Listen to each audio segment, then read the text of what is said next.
টেলিভিশনের গান, ফিল্মের গান নয়। এই গানটি আলাউদ্দিন আলী সুর করা এবং লিখেছেন নুরুজ্জামান শেখ, গেয়েছেন মিতালি মুখার্জি। আজকে আসলে তোমাকে দেখে এবং তোমার কথায় অনুপ্রাণিত হয়ে আমি সেই ধরনের গানগুলি করবার চেষ্টা করছি, যে ধরনের গানগুলো আসলে খুব কম গাওয়া হয়, গাওয়া কঠিন এবং তোলা জরুরি।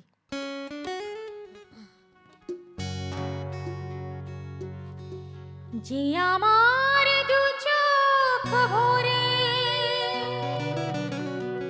অশ্রু দিয়ে বারে বারে আমায় করলো জয়, বলো সে কি সুখী নয়।